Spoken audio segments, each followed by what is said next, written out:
Il n'est pas improbable que nous découvrions de la vie au-delà de la Terre d'ici 2035. Et nul besoin de voyager vers une galaxie lointaine, très lointaine.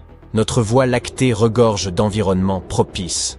Ne vous emballez pas trop cependant, il s'agira probablement de microbes ou de marqueurs chimiques, et non de petits hommes verts, comme dans les films hollywoodiens. Néanmoins, la découverte de traces de vie changerait profondément la perception que nous avons de notre place dans l'univers. Le télescope spatial Kepler de la NASA a fait une découverte incroyable. Presque chaque étoile possède des planètes, et beaucoup d'entre elles pourraient être habitables. Les planètes telluriques comme la Terre et Mars sont même plus répandues dans notre galaxie que les géantes gazeuses comme Saturne et Jupiter. De plus, nous savons déjà que notre galaxie est très riche en eau.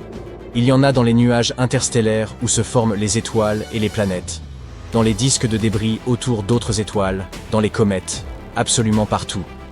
Cependant, trouver la vie elle-même reste une tâche ardue. Idéalement, il faudrait atterrir sur chaque planète et vérifier littéralement sous chaque pierre. Mais grâce à des recherches récentes, nous pouvons au moins concentrer nos efforts sur les mondes potentiellement habitables. Le télescope spatial James Webb, un dispositif ultra puissant lancé en 2021, est à l'œuvre. Il examine les atmosphères des super-terres proches, des planètes rocheuses légèrement plus grandes que la nôtre, et recherche des gaz associés à la vie. Des composés chimiques qui ne peuvent être produits que par des êtres vivants. Et des indices ont déjà été trouvés. Des traces d'un tel composé ont par exemple été détectées sur une planète du nom de K2-18b. Cette planète se situe à 120 années-lumière, ce qui est relativement proche à l'échelle spatiale. Elle se trouve dans la zone habitable, une région autour de l'étoile où les températures permettent l'existence d'eau liquide. De plus, elle orbite autour d'une naine rouge, le type d'étoile le plus petit qui existe. De telles étoiles sont un peu moins lumineuses que notre Soleil. Il faudra environ 1 an pour vérifier si ces traces de vie sont bien concrètes. Si tel est le cas, cela signifierait que la vie est beaucoup plus répandue que nous ne le pensions auparavant. Mais même dans le cas contraire, il reste 10 autres planètes de type boucle d'or à étudier dans la liste. Le télescope spatial James Webb est un outil extraordinaire, mais il a ses limites. Il ne peut pas détecter de petites planètes semblables à la Terre en raison de leur taille. Pour résoudre ce problème, la NASA prévoit de lancer un autre instrument, le télescope spatial Roman. Celui-ci sera encore plus efficace pour repérer ces types de planètes et les composés associés à la vie. Et puis, nous avons également le projet SETI. SETI qui signifie Search for Extraterrestrial Intelligence, ou Recherche d'intelligence extraterrestre, est en quête de signes de vie extraterrestres depuis les années 80. Les chercheurs du projet croient également que nous découvrirons des signes de vie dans les 10 prochaines années.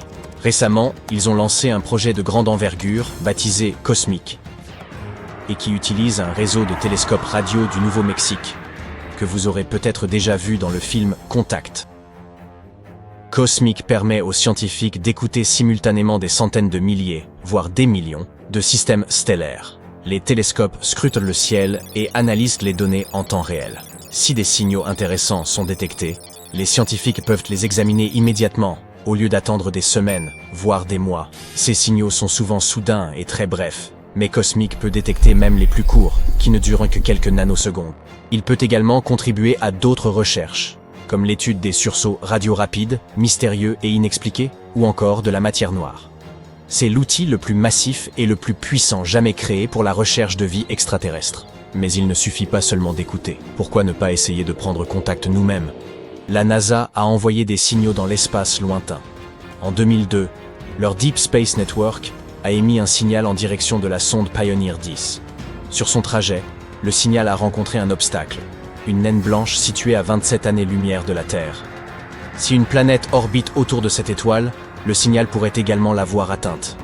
Et si des formes de vie intelligentes y existent, nous pourrions recevoir une réponse d'ici 2029.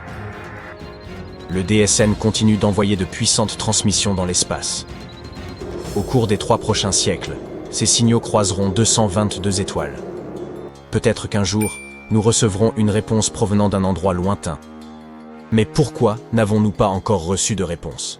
L'univers compte environ 200 milliards de galaxies, chacune comportant environ 100 milliards d'étoiles. Même si seul 1% de ces étoiles possédait une planète, cela ferait toujours 200 trillions de planètes possibles. Et si la probabilité que ces planètes abritent la vie est d'1 sur 1000 milliards, il resterait encore quelques centaines de milliers de planètes. Alors, où est passé tout le monde? Cette question est connue sous le nom de paradoxe de Fermi. Une première explication, moins effrayante, est que l'univers pourrait être plein de vie, mais que cette vie ne serait pas intelligente au sens où nous l'entendons. Certaines planètes pourraient ainsi abriter des microbes, des oiseaux ou des dinosaures de l'espace. C'est ce qu'on appelle la théorie du grand filtre. Elle suggère qu'il existerait des paliers que la vie doit surmonter pour devenir intelligente. Et peut-être que ces autres espèces ne les ont tout simplement pas encore franchies. Réfléchissez-y. La vie sur Terre a commencé dans l'océan, a évolué pour ramper sur Terre, s'est diversifié en de nombreuses formes, a traversé 5 extinctions massives, évolué de nouveau, et finalement conduit à l'apparition des êtres humains. Nous avons bâti des sociétés, développé des systèmes de santé, et ce n'est qu'à ce stade que nous avons commencé à rechercher d'autres formes de vie. Une autre théorie, appelée l'hypothèse du goulet gaïen d'étranglement, suggère une idée similaire. Bien qu'il ne soit peut-être pas si compliqué pour une vie rudimentaire de débuter, il est incroyablement difficile pour cette vie de survivre et de prospérer sur de longues périodes.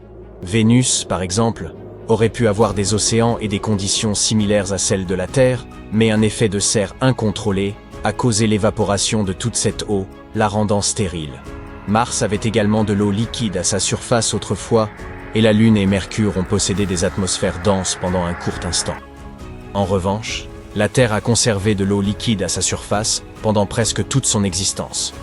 Il est extrêmement rare et remarquable qu'une planète maintienne des températures comprises entre 0 et 100 degrés Celsius au cours de millions d'années. Il pourrait être mal avisé de rechercher une vie intelligente utilisant la même technologie que nous, car elle aurait évolué dans des conditions totalement différentes. C'est là que l'équation de Drake intervient. Cette formule permet de calculer le potentiel de développement de l'intelligence sur une planète donnée. Pour obtenir un résultat, nous devons connaître plusieurs variables. Combien d'étoiles existent, combien d'entre elles possèdent des planètes, la probabilité que ces planètes abritent la vie, et ainsi de suite. Hélas, nous ne connaissons pas encore ces chiffres, et le résultat pourrait être insignifiant. Mais supposons qu'il existe au moins une autre espèce intelligente. Pourquoi ne nous sommes-nous pas encore rencontrés? Il pourrait y avoir de nombreuses raisons à cela. Peut-être qu'ils ne nous trouvent pas suffisamment intéressants. Ou peut-être que le problème vient de nous, et que nous ne cessons jamais de manquer leurs signaux. Ou peut-être avons-nous manqué toute l'espèce. L'univers est incroyablement vaste et ancien. Il a plus de 14 milliards d'années. Si nous compressons toute l'histoire évolutive de la Terre en une journée de 24 heures, la vie commence à 4 heures du matin. Les dinosaures disparaissent à 23h40 et les premiers humains apparaissent 2 minutes avant minuit. Dans cette analogie, les humains existent depuis seulement 77 secondes, et notre technologie capable de détecter une vie extraterrestre est encore plus récente, soit moins d'1 seconde. Avec de telles distances et des périodes aussi longues, les chances que nous existions au même moment que d'autres espèces intelligentes sont minces. Si leur civilisation n'a duré que quelques millénaires, nous pourrions facilement les manquer complètement. Mais cela ne signifie pas que nous devrions abandonner nos recherches. Les scientifiques craignaient que les signaux radio de la Terre ne s'affaiblissent avec le temps. Mais une étude récente a montré que c'est en fait le contraire qui se produit. Le nombre de nos satellites ne cesse de croître, ce qui rend notre planète plus détectable. D'ici la fin de la décennie, nous pourrions avoir plus de 100 000 satellites, rendant la Terre extrêmement brillante dans le spectre radio.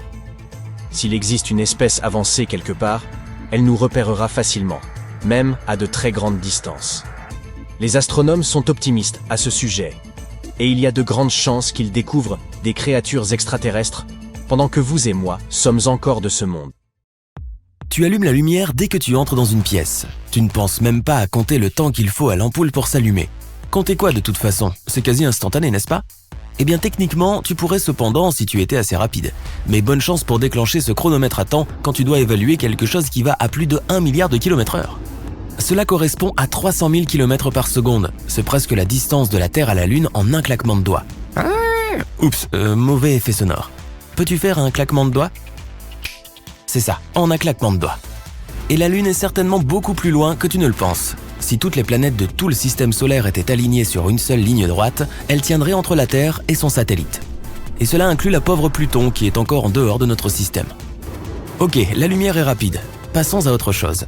C'est une belle journée ensoleillée, parfaite pour faire un jogging. Et comme tous les autres jours, tu vas courir, tu t'arrêtes et tu penses « Hé, je me demande quelle est la vitesse du son. » Pas vrai? Eh bien, certainement pas aussi vite que la lumière. Tu as besoin de preuves? Tu peux le vérifier par toi-même, la prochaine fois qu'il y aura une tempête dans ta région. Tu verras les éclairs avant d'entendre le bruit du tonnerre. La lumière de cet éclair est arrivée jusqu'à toi, a ébloui tes yeux et est allée dans ton cerveau pour que tu comprennes « Oh, de la foudre !» Pendant ce temps, l'onde sonore du tonnerre est toujours en route vers ton oreille. Elle arrivera, donne-lui du temps, c'est tout. Au fait, le tonnerre n'est pas le bruit que font les nuages d'orage quand ils se rentrent dedans. Non, le tonnerre vient de ce même éclair qui se dirige vers le sol et se fraye un chemin dans l'air en même temps. L'air s'écarte alors gentiment pour faire place à la foudre, et à l'instant même où la foudre disparaît, boum, l'air se rassemble et fait ce bruit que nous appelons le tonnerre. Oh, et voici un autre fait amusant. Le son voyage plus vite sous l'eau que dans l'air. Un peu plus de 4 fois plus vite pour être exact. Ainsi, si tu allais nager avec un ami et que tu lui criais quelque chose de bizarre sous l'eau, il l'entendrait un peu plus tôt que si tu faisais la même chose en dehors de la piscine. Oh oh, tous les autres l'ont entendu aussi. Oups. Le son voyage également sur de plus longues distances sous l'eau. C'est pourquoi les appels des baleines à bosse peuvent être entendus sur des milliers et des milliers de kilomètres. Mais dans un environnement contrôlé où l'air est sec et où la température est constante à 20 degrés Celsius, la vitesse du son est d'environ 1230 km/h. En voilà un chiffre un peu plus réaliste. Une vitesse qui peut même être atteinte par des gens. Le célèbre avion Bell X-1 a été le premier à franchir le mur du son le 14 octobre 1947. Le pilote d'essai Chuck Yeager était dans le cockpit de l'avion fusée. Imagine entendre ce boom sonore pour la première fois de l'histoire. Bravo, capitaine. Les humains peuvent faire la course avec le son, mais avec la lumière, c'est un tout autre défi. D'abord, la mesurer n'est pas chose facile. La vitesse officielle de la lumière a changé plusieurs fois au cours de l'histoire, même en remontant au XVIIe siècle. Après des siècles de débats et d'expériences avec toujours des résultats différents, la communauté scientifique a finalement réglé la question en 1983, semble-t-il. Pour mesurer la vitesse d'un objet, tu dois connaître 2 choses. La distance entre le point A et le point B et le temps qu'il faut à un objet pour se déplacer entre ces 2 points. En divisant la distance par le temps, tu pourras calculer toi-même la vitesse de la lumière. Mais à chaque fois que l'on fait une expérience pour mesurer la vitesse de la lumière, il y a toujours un problème dans les rouages que tout le monde a négligé, ou plutôt écarté. Lors des expériences qui impliquent des faisceaux lumineux et des miroirs, nous avons toujours inclus le voyage du faisceau lumineux de A à B et le retour sur A. À vitesse et distance égales, nous pouvons donc faire une expérience contrôlée et avoir comme résultat un chiffre officiel pour les livres. Affaire classée, fait-on cela? Mais pas si vite. En 1905, quelqu'un a dit quelque chose sur ce sujet. Et ce quelqu'un a émis une théorie selon laquelle la lumière peut se déplacer à des vitesses différentes vers l'avant et vers l'arrière. Tu n'arrives toujours pas à comprendre l'idée? Eh bien, prenons cet exemple. Tu as eu une dure journée. Tu as passé une nuit blanche au travail et tu as hâte de te coucher dans ton lit chaud et douillet. Tu montes dans un bus pour rentrer chez toi. La nuit est claire et il n'y a pas de trafic sur la route. Avant même que les roues du bus ne commencent à tourner, tu t'endors immédiatement sur le siège arrière. Mais juste avant cela, tu as vérifié l'heure et vu qu'il était exactement 10h du soir. Qu'est-ce qui se passe? Après une grosse secousse sur la route, tu te réveilles. Tu prends conscience de ton environnement. Mais tu te retrouves soudain exactement au même endroit qu'au moment où tu t'es endormi. C'était une sieste rapide, mais ensuite tu regardes ta montre et il est maintenant 23h. Tu t'es endormi dans le bus et tu as raté ton arrêt. Tu vas devoir refaire exactement le même trajet. Dommage. Que peux-tu en déduire? Étant donné que toute cette épreuve t'a pris 1 heure, tu peux supposer qu'il a fallu exactement 30 minutes depuis l'arrêt de bus pour arriver à ta maison et une autre demi-heure de ta maison pour revenir à l'arrêt de bus. Cela semble logique, non? Dans notre corps physique, ce genre de conclusion est parfaitement logique. Mais Albert Einstein est le fameux quelqu'un qui a remis en question cette idée. D'après son raisonnement, le voyage peut prendre 59 minutes pour rentrer à la maison au lieu de 30 et 1 minute pour revenir à l'arrêt de bus, ou même l'inverse. Puisque tu as dormi profondément, il n'y a aucun moyen de le savoir. Et c'est cette idée qui a tenu les scientifiques et les physiciens éveillés toute la nuit pendant des décennies. Lorsque tu atteins la vitesse de la lumière dans l'espace, les choses les plus incroyables commencent à se produire. Il faut environ 8 minutes pour que la lumière du soleil arrive jusqu'à la Terre. Alors, la lumière est super lente dans l'espace. Pas vraiment. Maintenant, on parle de distance inimaginable. Il faut 8 minutes pour que la lumière de notre soleil parcourt plus de 150 millions de kilomètres jusqu'à notre planète. C'est une chose à laquelle il faut penser quand on va à la plage. La lumière du soleil qui te permet de bronzer a traversé tout notre système solaire pour atteindre ta peau. Oh, comme c'est gentil. Et tu peux avoir un coup de soleil même quand il y a des nuages. Voilà à quel point notre étoile est puissante. Maintenant, imagine que tu vis sur Pluton. Je sais, sa carte de planète membre a été révoquée en 2006. Mais bon, disons que je suis de la vieille école. Notre ancienne planète, la plus éloignée du Soleil, est tellement loin qu'il faut 5h30 à la lumière du Soleil pour arriver jusqu'ici. Pas étonnant qu'il fasse toujours froid. La première planète sur son chemin est Mercure. Les rayons du Soleil l'atteignent en 3 minutes seulement. C'est probablement assez de temps pour écouter ta chanson préférée. À la fin de la chanson, la version mercurienne de toi, sera en train de te prélasser sous les délicieux rayons du Soleil. Il serait impossible d'écouter ce morceau dans l'espace puisque le son ne peut même pas voyager ici. Tu sais, personne ne peut t'entendre crier. Oups, moi je l'ai entendu, cela dit. La musique n'est que l'air qui vibre. Et sans air dans l'espace, le son ne peut pas voyager. C'est ce qui explique le silence sinistre qui règne dans l'espace. Ok, est-ce que quelqu'un peut emmener la fille qui crie dans le couloir ? Et pendant que nous sommes dans l'espace, rendons une petite visite sympa à notre voisin. Alpha Centauri est le système stellaire le plus proche du nôtre. Et c'est rigolo, le voyage n'est qu'à 4 années-lumière. C'est 40 trillions de kilomètres et 37 000 ans de route.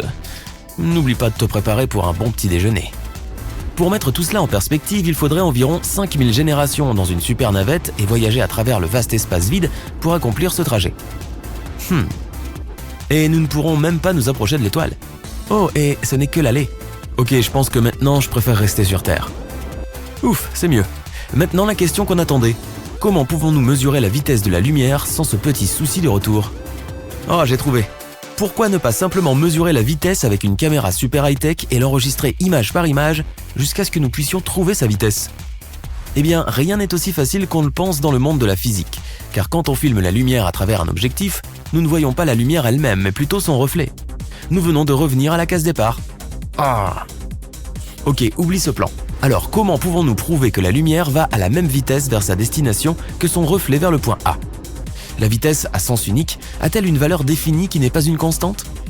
C'est l'ultime question que se posent les scientifiques et jusqu'à présent, il n'y a tout simplement aucun moyen de la mesurer véritablement. Contrairement à la vitesse du son qui est plus facilement concevable, la vitesse de la lumière pourrait être à des années-lumière devant nous. Oui, encore des faits amusants présentés par Sympa.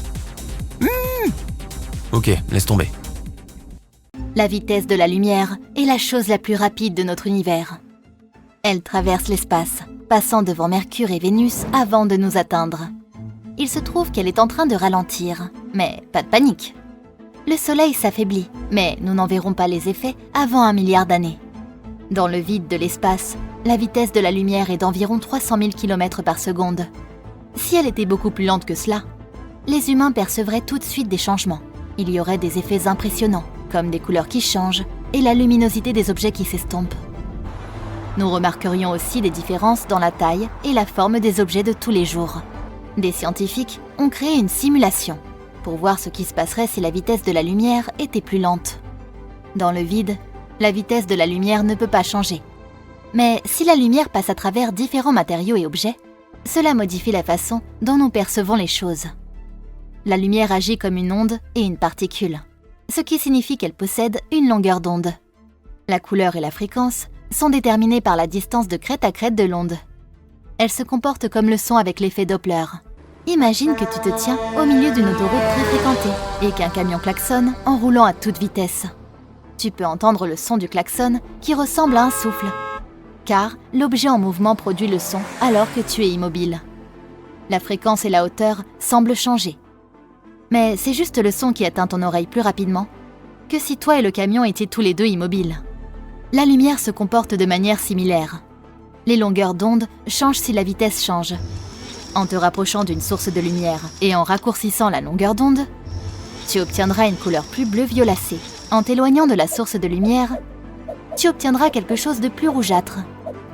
Donc, si la vitesse de la lumière ralentissait, admettons à la vitesse de la marche à pied, nous remarquerions que les couleurs changent lorsque nous nous approchons d'un objet éclairé. En même temps, la couleur changerait autour de nous et derrière nous. Si tu te déplaçais de côté, les couleurs vers lesquelles tu te diriges deviendraient plus bleues. Et tout ce qui se trouve au loin deviendrait rouge. Cette information est utile aux astronomes qui étudient les objets dans l'espace. Si leur couleur tend vers le bleu, cela signifie que l'objet se déplace vers nous. Si elle tend vers le rouge, cela signifie qu'il s'éloigne.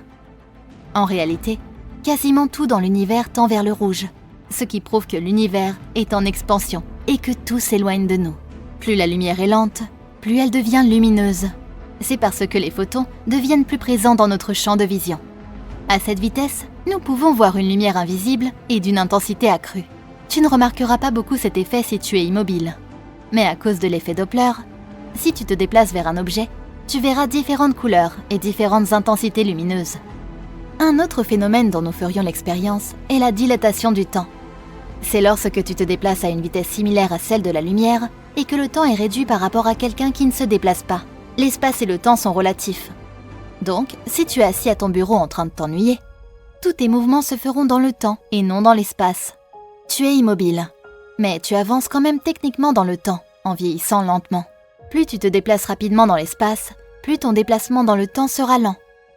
Si tu te déplaces à la même vitesse que la lumière, alors tous tes mouvements se feront dans l'espace et non dans le temps. Pour le remarquer, il faudrait qu'une autre personne te regarde. Vous n'êtes pas dans une machine à remonter le temps. Vous êtes tous les deux sur Terre à vivre le même flux temporel. Pour toi, en éprouvant cela à la première personne, tu as l'impression d'aller plus vite, car tu as beaucoup plus de mouvements dans l'espace dans un temps donné. Plus tu te rapproches de la vitesse de la lumière, plus tu deviens petit. Enfin, pas vraiment, mais cela dépend de la personne qui regarde. Si c'est toi qui voyages à cette vitesse, un objet à proximité te semblera petit. Tout comme quelqu'un qui te regarde voyager à la vitesse de la lumière te verra plus petit que tu ne l'es en réalité. La simulation que les scientifiques du MIT ont réalisée a montré que si la vitesse de la lumière diminue, tout s'étire comme une crêpe. Si tu vois des montagnes au loin et que tu cours à la vitesse de la lumière, elles apparaîtront plus éloignées. Les objets seront déformés et tu auras l'impression d'arriver plus vite à un certain endroit parce que le temps a ralenti pour toi. Si tu es complètement immobile et que quelqu'un qui se tient à ta gauche lance un objet en forme de cube vers ta droite, tu verras naturellement un côté de l'objet, sauf s'il se retourne. Mais dans cette nouvelle réalité, tu verras la face avant s'enrouler autour de la face visible que tu vois. Si tu te déplaces à la même vitesse que la lumière dans un espace infini, tout sera étiré lorsque tu atteindras des vitesses infinies. Dans un monde où les gens peuvent marcher à la même vitesse que la lumière, nous ne percevrons rien de façon normale. Nous devrons nous habituer à la façon dont nous voyons les objets.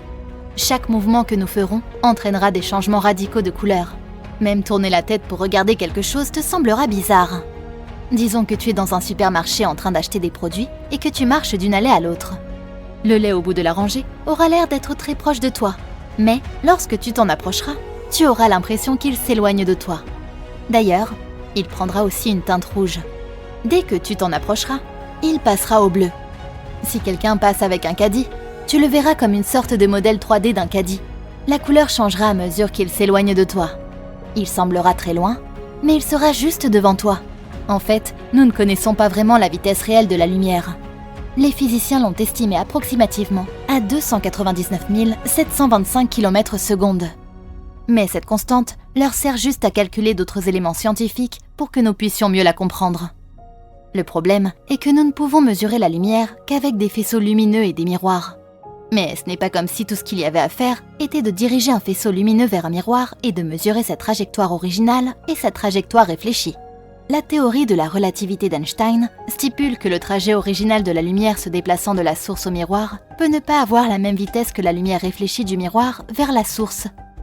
Hypothétiquement, si la lumière mettait 10 secondes pour aller de la source au miroir, puis revenir à la source, nous pouvons en conclure que chaque voyage prend 5 secondes.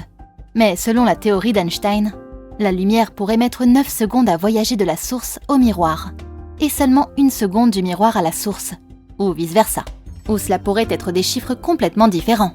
C'est pourquoi il est si difficile de mesurer la vitesse de la lumière. Les scientifiques ont fait une percée lorsqu'ils ont réussi à ralentir la vitesse de la lumière à 0 sans perdre sa luminosité. Ils y sont parvenus en utilisant des nuages d'atomes ultra-froids fabriqués avec des cristaux photoniques. Ces cristaux sont des matériaux percés de milliards de petits trous où la lumière peut se réfracter. Mais que se passerait-il si nous vivions dans un monde où la lumière s'arrêterait à mi-chemin ? Tu te réveilles un matin et tu as l'impression que c'est le crépuscule. Tu ouvres les rideaux et tu vois que de nombreuses lumières de voitures sont allumées, mais ne sont pas très lumineuses. Tu allumes les lumières de ta chambre, mais tu as l'impression que l'ampoule s'est éteinte. tu la remplaces par une autre. Mais cela ne change rien.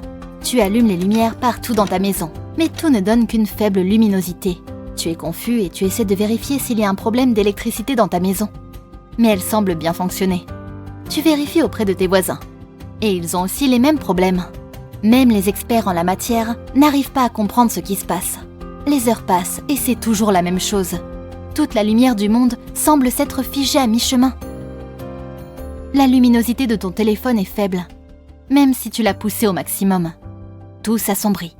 Les infos t'apprennent que c'est un problème mondial. La lumière diminue lentement et bientôt, il n'y en aura plus du tout dans le monde.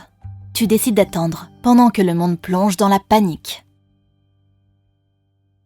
C'est une nuit claire et tu es dehors en train d'observer les étoiles. La Voie lactée, à elle seule, te semble immensément grande. En consultant ton téléphone, tu apprends que la galaxie dans laquelle tu te trouves en ce moment précis fait 100 000 années-lumière de large. Pour te donner une échelle, une année-lumière représente déjà une très grande distance. Ainsi, il faut 4,2 années-lumière pour se rendre de la Terre à Proxima du Centaure, l'étoile la plus proche de notre planète à l'exception du Soleil. Ainsi, 100 000 années-lumière, c'est bien plus que ce que nous, simples mortels, pouvons concevoir. Et il ne s'agit là que d'une seule galaxie. Il en existe beaucoup d'autres. Au vu de pareilles données, il semble peu probable que nous soyons la seule forme de vie dans l'univers, n'est-ce pas? Mais comment se fait-il que nous n'ayons jamais rien découvert d'autre jusqu'à présent? Autant être clair. La vie extraterrestre ne signifie pas nécessairement qu'il s'agit de petits bonhommes verts. Il peut aussi s'agir de micro-organismes, des bactéries et des plantes que l'on pourrait trouver sur d'autres planètes. En réalité, il existe un large éventail de possibilités pour que la vie existe ailleurs que sur Terre. Et si l'on considère qu'il y a jusqu'à 50 milliards de planètes dans la Voie lactée, il semble très peu probable que nous soyons seuls dans ce vaste univers. À quoi ressemblerait la vie sur d'autres corps célestes? C'est ce que nous avons passé des années à essayer de découvrir, et je t'invite à prendre part à cette réflexion. Une planète peut aujourd'hui paraître stérile, mais elle peut présenter des traces de matière organique ou de fossiles, indiquant qu'une forme de vie a pu y prospérer autrefois. Il se peut aussi que certaines planètes abritent des formes de vie dotées d'une biochimie complexe, ce qui signifie qu'elles peuvent avoir une faune comparable à celle que nous avons sur Terre, mais probablement très différente. La NASA a contribué au développement d'une science spécifique, consacrée à l'étude des formes de vie en dehors de la Terre. Il s'agit de l'astrobiologie. Dès sa création en 1958, l'agence spatiale n'a pas tardé à se lancer dans la recherche de vie extraterrestre et elle l'a rapidement incorporée à son action. Il s'agissait d'abord de comprendre comment la vie s'était formée sur Terre, et ensuite comment elle aurait pu apparaître sur d'autres planètes. La première fois que la NASA a tenté de rechercher des formes de vie dans l'espace, c'était en 1976. L'atterrisseur Viking s'était lancé dans l'espace en direction de Mars. On s'attendait à ce que l'humanité en rapporte les premières preuves de vie extraterrestre.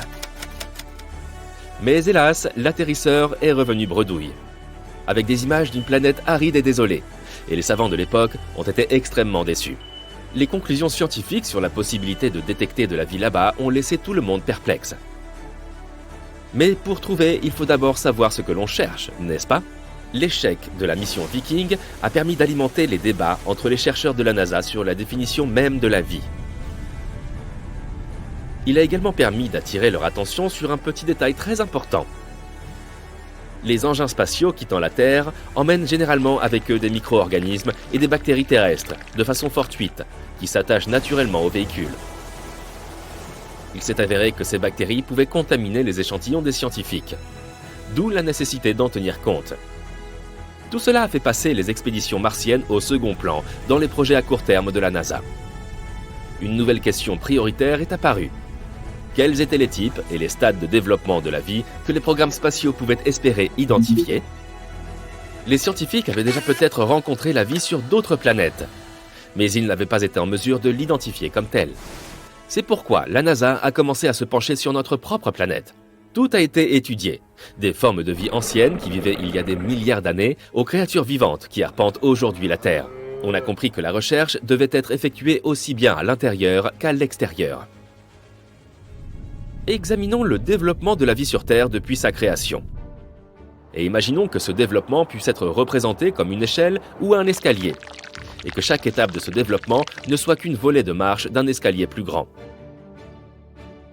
Tout d'abord viendrait la chimie de base, une soupe d'éléments chimiques en vrac, comme ceux que nous voyons dans le tableau périodique.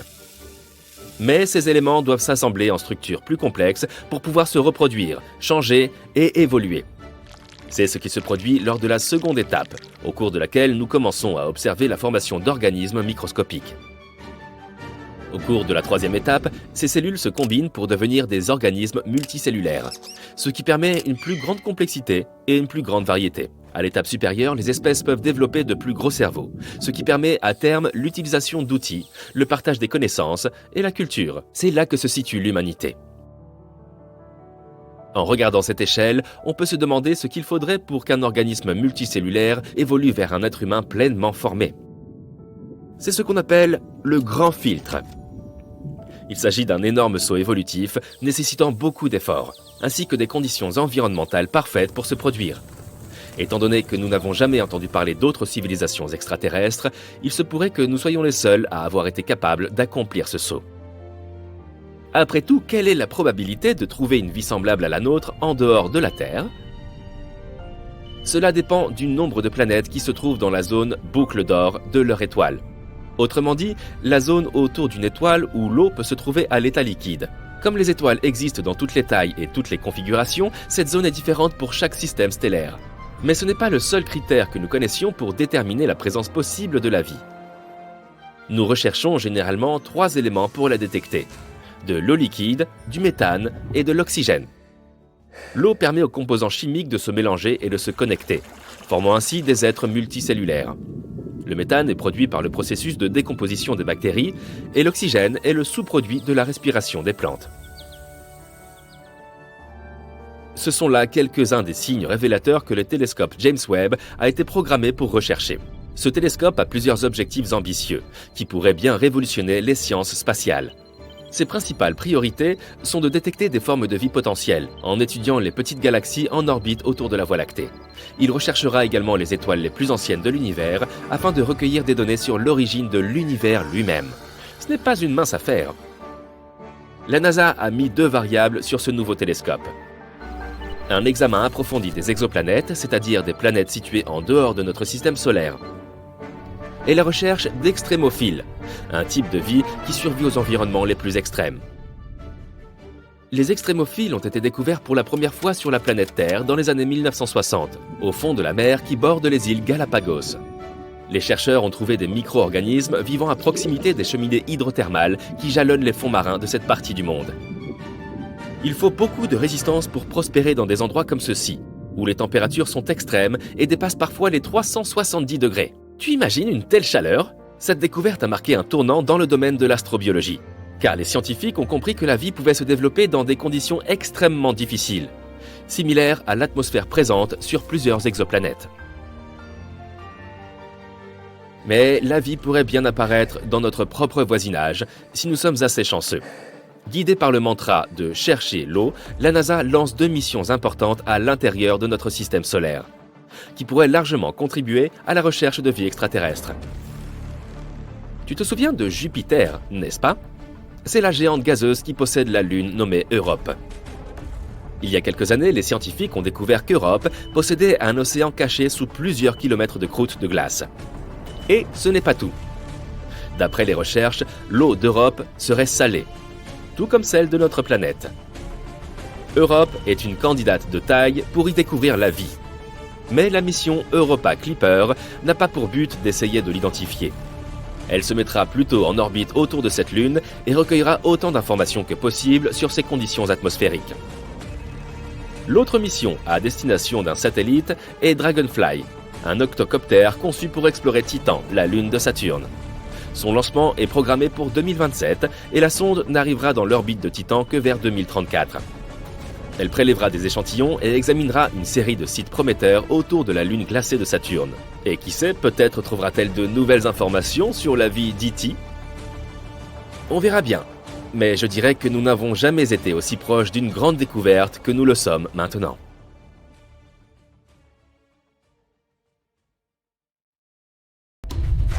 Il y a quelque chose d'anormal.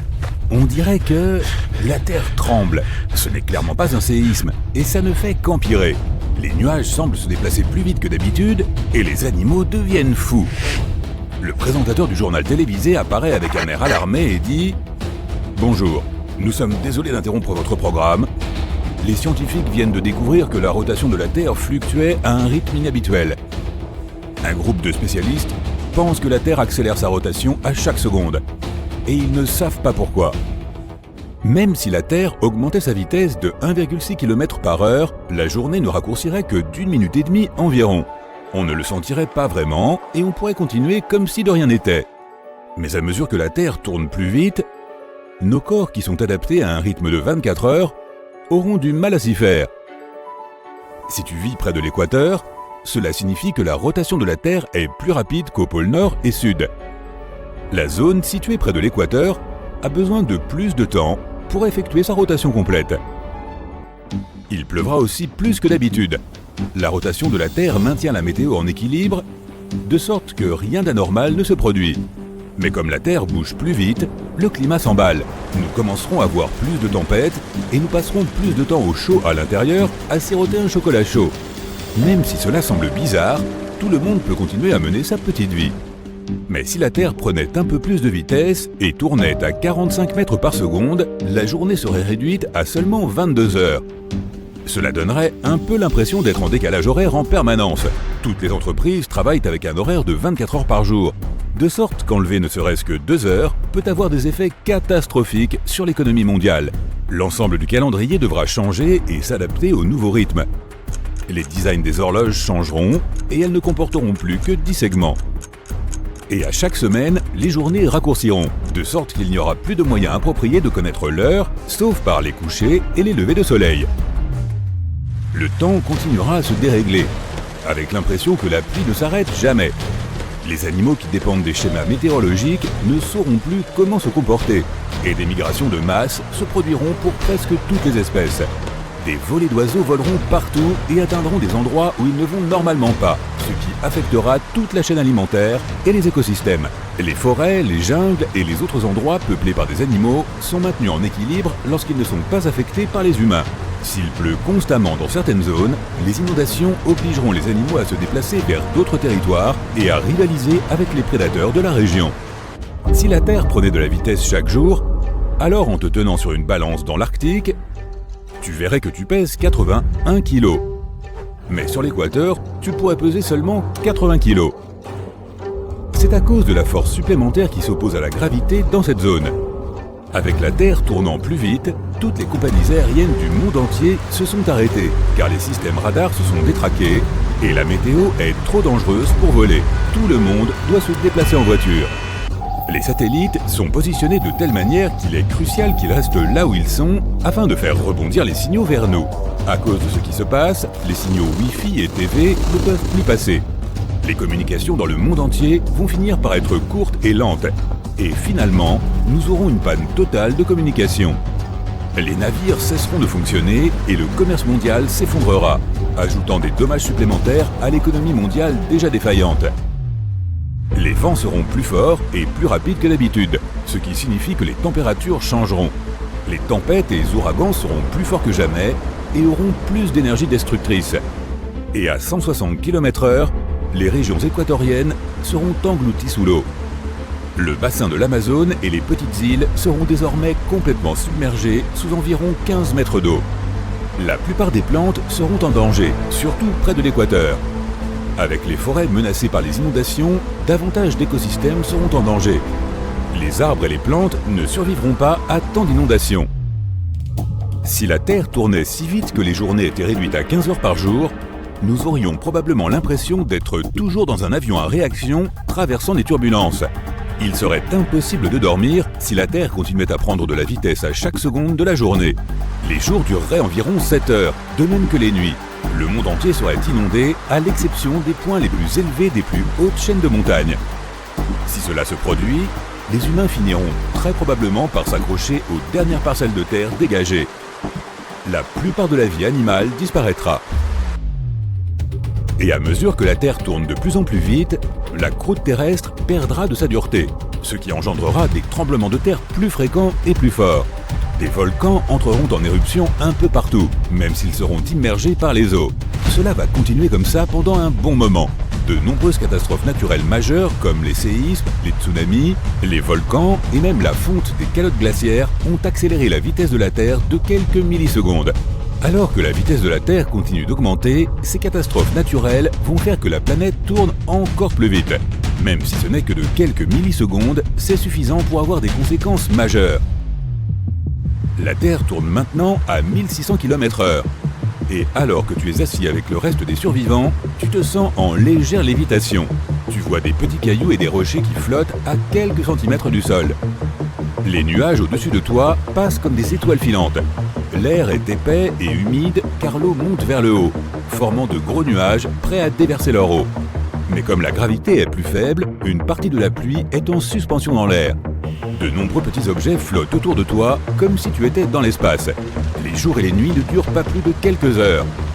À ce stade, le monde entier est inondé et la croûte terrestre a disparu à 80%. Si cela dure plus longtemps, il n'y aura plus aucun être vivant, à l'exception peut-être de créatures microscopiques qui peuvent résister à des conditions extrêmes. Il faudrait que la Terre tourne à environ 28 300 km/h pour annuler la gravité et que les choses commencent à flotter. À ce moment-là, toute l'eau de l'océan va s'élever dans les airs et ressembler à une pluie inversée. Les gros rochers des montagnes se sépareront du socle rocheux et léviteront au-dessus du sol, ressemblant à de petites planètes dans l'espace. La Terre tourne maintenant 17 fois plus vite que d'habitude, ce qui fait qu'une rotation complète autour de son axe ne dure que 84 minutes au lieu de 24 heures. Si tu parviens à rester en vie aussi longtemps, tu verras littéralement les jours et les nuits passer en un instant. Tu flotteras aussi sans but dans le ciel, heurtant des rochers et d'autres surfaces. Tu ne reconnaîtras plus rien. La croûte terrestre se déchire, exposant le magma qui se trouve en dessous. Atterrir sur le sol n'est pas une option. Tu vois l'espace à mesure que tu montes de plus en plus haut. Tu ne sais pas à quelle vitesse tu vas, mais tout ce que tu sais, c'est que tu es probablement le seul humain restant dans ce monde en rotation.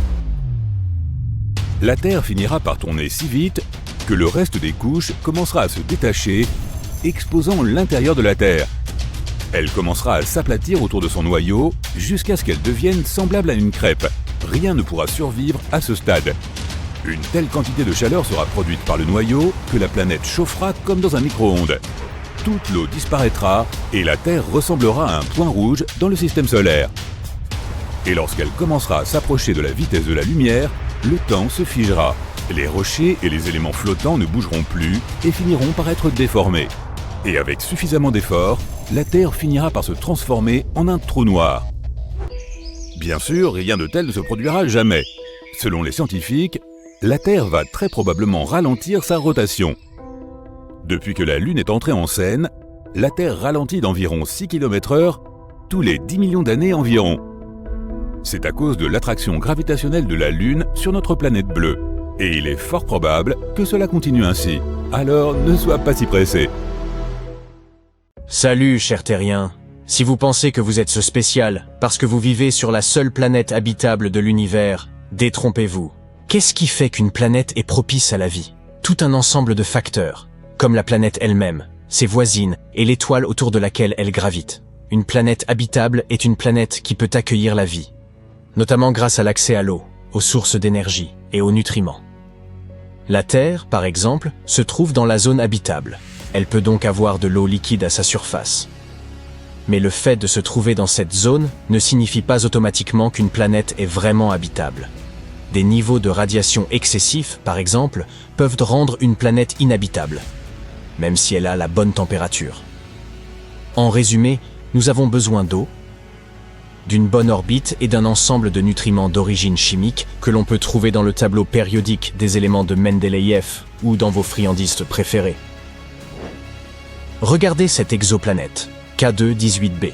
Le terme exoplanète ne signifie pas qu'elle est exotique, mais simplement qu'elle est située en dehors du système solaire. La plupart des planètes doivent être en orbite autour de quelque chose, à moins qu'il ne s'agisse de planètes vagabondes, c'est-à-dire des objets de la taille d'une planète qui flotte dans l'espace, mais ne tourne pas autour d'une étoile ou d'une naine brune. K2-18b, elle, est en orbite autour d'une naine rouge appelée K2-18. Il ne s'agit pas d'une étoile ordinaire visible à l'œil nu dans le ciel nocturne. Si cette étoile est difficile à observer, c'est en raison de sa faible luminosité. K2-18b est en effet une planète très lointaine. Elle est située à 38 parsecs de la Terre. Un parsec correspond à environ 31 000 milliards de kilomètres. Faites donc le calcul. Un indice, il y a beaucoup de zéros. K2-18b est une sous-Neptune, ce qui signifie que son rayon est inférieur à celui de Neptune. Cependant, elle est beaucoup plus grande que notre humble demeure. Son rayon est environ 2,6 fois plus grand que celui de la Terre. Quant à son poids, K2-18b est bien plus volumineuse que la Terre. Elle est environ 8 fois plus massive. Cette planète met 33 jours à faire le tour de son étoile et reçoit à peu près autant de lumière stellaire que la Terre en reçoit du Soleil. L'intensité lumineuse de cette planète est 1,28 fois supérieure à celle de la Terre et sa température d'équilibre est de moins 2 degrés Celsius. Non, cela ne signifie pas que K2-18b ressemble à New York en janvier. Cela nous donne seulement une idée de la température théorique qui y règne. La température d'équilibre planétaire est en fait la température qu'aurait une planète si elle était parfaitement équilibrée en termes de rayonnement. Soit lorsque la quantité de chaleur qui quitte une planète est la même que celle qui y entre. Les billions de kilomètres qui nous en séparent ne sont pas un problème pour les instruments puissants dont nous disposons, tels que le télescope spatial Kepler qui a découvert cette planète et le télescope spatial James Webb qui étudie son atmosphère. En 2019, des scientifiques ont annoncé qu'ils avaient trouvé de la vapeur d'eau dans l'atmosphère de l'exoplanète K2-18b, ce qui a suscité un intérêt considérable pour ce monde insolite. 4 ans plus tard, le télescope James Webb a détecté du dioxyde de carbone et du méthane tourbillonnant dans l'air de cette planète. Le dioxyde de carbone est notre meilleur ami sur Terre. Les humains en ont besoin pour respirer correctement et maintenir le pH de leur sang, et les plantes l'adorent également, car il les aide à produire de l'oxygène grâce à la photosynthèse. Il est évident que nous ne pourrions pas survivre sans lui, sans méthane non plus. Toutefois, ce petit bijou a suscité encore plus d'enthousiasme chez certains scientifiques, qui ont découvert dans son atmosphère des molécules gazeuses de sulfure de diméthyle assez bizarres. En 2023, des scientifiques de l'université de Cambridge ont donc repéré des molécules contenant du carbone, du méthane et du dioxyde de carbone sur K2-18b. Cela pourrait signifier que cette atmosphère riche en hydrogène et de l'eau à sa surface. Il est également possible qu'on y trouve du sulfure de diméthyle, plus simplement nommé DMS. Sur Terre, cette substance est généralement liée à la vie, car elle est habituellement produite par le phytoplancton de nos océans. Le fait que nous ayons détecté des traces de DMS sur K2-18b est comparable à la découverte d'un billet de loto gagnant dans une barre de chocolat cosmique. Ça vous donne des petits frissons, n'est-ce pas? Pourquoi le DMS est-il si important? Il joue un rôle crucial dans le cycle du soufre et influe même sur notre climat en contribuant à la formation des nuages. La présence de DMS sur d'autres planètes pourrait être le signe d'une présence biologique similaire à la nôtre. Il semblerait que cette planète soit un bon endroit, avec ses températures pas trop rigoureuses et tous les nutriments nécessaires pour nous maintenir en vie. Que pensez-vous de son aspect général? Il a probablement fallu quelques millions d'années à la planète pour se constituer. Même si les choses se réchauffent dans les profondeurs, cela ne devrait pas faire une grande différence à la surface. Certains experts pensent qu'elle pourrait abriter un océan d'eau ou de lave en fusion avec une atmosphère riche en hydrogène, un peu comme sur les géantes gazeuses telles qu'Uranus ou Neptune. Cette dernière ne correspond pas vraiment aux normes de notre Terre, puisque notre atmosphère est principalement composée d'azote. S'il y a un océan, il se trouve probablement sous une épaisse couche de glace et de roches, ce qui pourrait perturber le climat de la planète. Lorsque la température atteint des sommets, la frontière entre l'océan et le ciel s'estompe. Nous ne sommes pas tout à fait sûrs de l'existence d'un océan liquide sur K2-18b. Il est difficile de l'apercevoir de si loin. La taille et le poids de la planète ne suffisent pas à nous éclairer à ce sujet. On se demande donc s'il y a un océan d'eau liquide sur cette planète. Au départ, nous pensions que de l'eau à l'état supercritique était plus probable. Mais de nouvelles observations indiquent qu'il s'agit plutôt d'un océan liquide. Des gaz suspects, des hydrocarbures et de l'ammoniac pourraient y passer de l'air à l'eau s'il s'agit bien d'un océan, ce qui pourrait signifier qu'il n'y a pas de frontière nette entre le ciel et la mer. Mais certains experts estiment qu'un océan de roches en fusion pourrait jouer le même rôle. D'autres pensent qu'une mini-Neptune riche en gaz pourrait également expliquer la situation. Le télescope spatial Hubble a fouiné un peu et a découvert que K2-18b a une atmosphère remplie d'hydrogène. On pense qu'il y a peut-être aussi de la vapeur d'eau, mais c'est encore un peu mystérieux. Apparemment, le télescope James Webb a jeté un coup d'œil et a détecté moins de 0,1% de vapeur d'eau, peut-être parce que la planète a une stratosphère sèche. Quant à l'ammoniac, il est quasiment inexistant dans ce monde lointain. Le méthane et le dioxyde de carbone semblent dominer l'atmosphère avec une proportion d'environ 1%. Mais ne vous attendez pas à voir d'autres oxydes de carbone se mêler à la fête. Leur concentration n'est qu'une supposition à ce stade. L'atmosphère de K2-18b ne représente qu'une petite fraction de sa masse totale, environ 6,2%, et elle est probablement similaire à celle d'Uranus et de Neptune. Du point de vue de la brume, il n'y a pas grand-chose, et les nuages d'eau demeurent un mystère. Il s'agit probablement de nuages glacés, mais il n'est pas exclu qu'il y ait aussi des nuages d'eau liquide. Outre l'eau, l'atmosphère pourrait également contenir des nuages de chlorure d'ammonium, de sulfure de sodium, de chlorure de potassium et de sulfure de zinc en fonction de la nature de la planète. Si c'est le cas, alors les choses pourraient devenir un peu plus compliquées dans l'atmosphère de cette planète, avec une inversion de température et quelques soucis dans la stratosphère, une journée comme les autres dans l'espace. Jusqu'à présent, les scientifiques ont proposé plusieurs modèles climatiques pour K2-18b. Par exemple, certains pensent que la température est la même sur toute la planète, à moins qu'elle ne tourne très vite. Et alors, il y aurait une différence entre les pôles et l'équateur. Mais elle serait à peine perceptible. Mais il ne s'agit pour l'instant que de spéculation.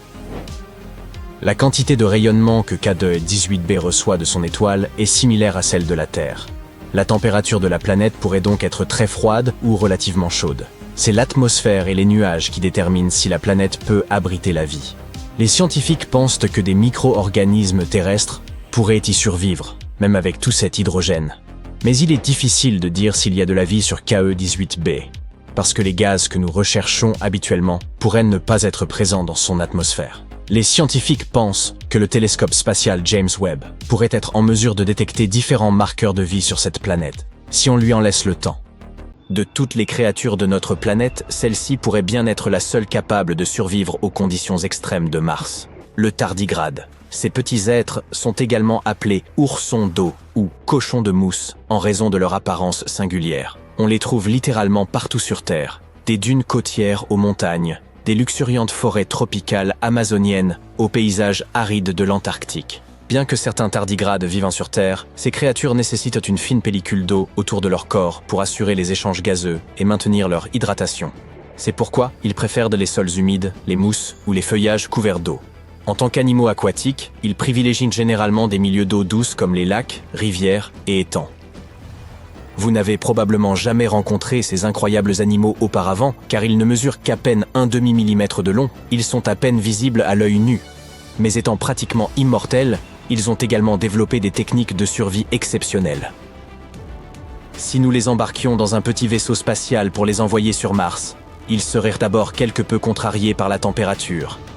Certes, ils peuvent survivre dans une fourchette thermique extrêmement large, allant de moins 272 degrés Celsius à 150 degrés Celsius. Pourtant, Mars a beau paraître ardente en photo, mais en réalité, elle est bien plus froide que la Terre.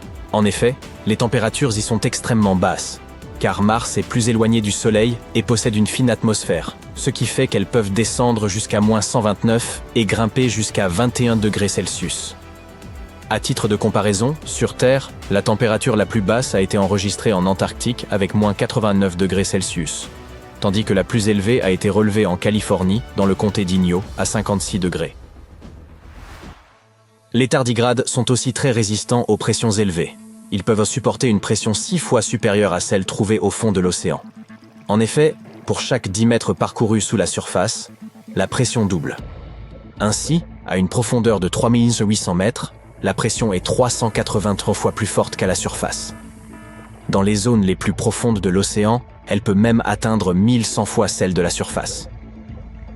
La pression sur la planète rouge est environ 6 fois supérieure à celle des abysses océaniques. Cela ne faciliterait guère l'adaptation de ces petites créatures. Elle devrait évoluer au cours des prochaines générations pour devenir encore plus résistante et pouvoir ainsi survivre aux conditions de la planète Mars. La nourriture serait également un problème majeur pour eux. Certains tardigrades se nourrissent principalement de plantes comme la mousse, les algues ou certaines plantes à fleurs, accompagnées de quelques bactéries. D'autres sont carnassiers et consomment de plus petits tardigrades ou d'autres organismes microscopiques. Or, ils ne trouveraient rien de tel sur Mars. Il faudrait donc équiper leurs petits vaisseaux spatiaux de réserves alimentaires suffisantes qu'ils pourraient aspirer au moyen de leur bouche tubulaire. Un autre défi de taille serait l'eau. La planète rouge est aujourd'hui un désert sec et poussiéreux, bien que les rives et deltas asséchés témoignent d'un passé où l'eau coulait à sa surface.